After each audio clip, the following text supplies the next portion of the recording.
ప్రజలకు సేవ చేయటం నా నైజం, జన్మభూమి స్ఫూర్తితో పనిచేయటం నా క్యారెక్టర్.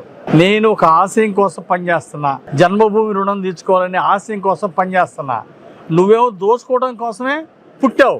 జనాలు చీకొట్టినా పర్లా, ఏమనుకున్నా పర్లా, నీకు మాత్రం డబ్బులు కావాలా.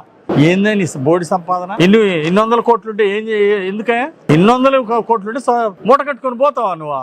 ఎందుకు ఆ చెంచలు కూడా జైల్లో చెప్పకూడదు అనేది? జైలుకి వెళ్ళి వచ్చిన బుద్ధి రాకపోతే ఎట్లా? జైలు పోయి వచ్చిన బుద్ధి రాకపోవడం చాలా విచారకరం. పిచ్చుకొక్క కరిసినట్టు రోజు వాగుతూనే ఉంటాడు. మళ్ళీ జనాలు ఏడ మర్చిపోతారని. అయ్యా నువ్వు పెద్ద విలను, నిన్ను ప్రజలు మర్చిపోరు. నువ్వు 100 జన్మలు ఇచ్చినా ఇంకెక్కడ ఎమ్మెల్యే గెలవలేవు నువ్వు. ఈ విషయం జీవితాంతం గుర్తుపెట్టుకో, నేను ఛాలెంజ్ చేస్తున్నా. ఆయన ఏదో జనాలు మర్చిపోతారు, నేను పిచ్చుకొక్క కరిసినట్టు రోజు ప్రెస్ మీట్ పెట్టడం, ఆ ఎంపీని తిడతాడు, ఆ మక్కని తిడతాడు, నన్ను తిడతాడు. ఇదే ఉద్యోగం నీకు? ఇంక వేరే పని బాట ఏం లేదా? అంటే మమ్మల్ని తిట్టినంత మాత్రాన, మా మీద అసత్య ప్రచారాలు చేసినంత మాత్రాన నువ్వు చెంచలు కూడా సాక్ష్యాలు ఏమైనా మారిపోతాయా? చెంచలు కూడా కోర్టులో పెట్టిన సాక్ష్యాలు, జైల్లో ఆ కోర్టు ద్వారా పెట్టిన సాక్ష్యాలు ఏమైనా మారుతాయా? నువ్వు బ్యాంకులో ఇచ్చిన ఖాతాలు వాళ్ళకి డబ్బులు పెట్టావు, పంపించావు కోట్ల రూపాయలు, అవి ఏమైనా మారుతుందా? సాక్ష్యాలు ఏమైనా తారుమారు అవుతాయా? నువ్వు 100 ప్రెస్ మీట్లు కాదు 1000 ప్రెస్ మీట్లు పెట్టినా నువ్వు దొరని నిరూపించుకోలేవు. నీ దురాశ నీ దుఃఖానికి సేట్ అయింది. నువ్వు జైలుకి పోయి రావడానికి కారణమైంది. భవిష్యత్తులో మళ్ళీ జైలుకి పోతావు.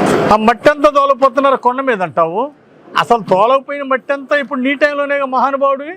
ఇప్పుడు నీ ఆవుల ఫామ్ ఉంది, ఆ జాలపాలెం దగ్గర, నీ ఫ్యాక్టరీ దగ్గర, దాంట్లో 2-3 అడుగులు ఎత్తు మొత్తం గ్రావెల్ దూలావు.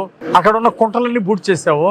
ఆ గ్రావెల్ అంతా ఎక్కడ తీసుకొచ్చావు చెప్పు పని? నువ్వు 1000 ట్రక్కుల ట్రాక్టర్లో ఆ రోజు నేనే వచ్చి చూపించాక, మీ పొలం దగ్గరకు వచ్చి కూడా చూపించా కదా. వెళ్ళి చూసొద్దాం రండి, మీడియా తీసుకెళ్ళి చూపించు. నువ్వు ఆ 1000 ట్రక్కులు ఎక్కడ నుండి తీసుకెళ్ళావు? ఆధారాలతో చూపించు. మరి ఎక్కడ నుండి వచ్చింది? దాని సమాధానం చెప్పు. మట్టి దోసుకుంది నువ్వే, బెల్ట్ షాపులో డబ్బులు తీసుకుంది నువ్వే, పేదల భూ కబ్జా చేసింది నువ్వే.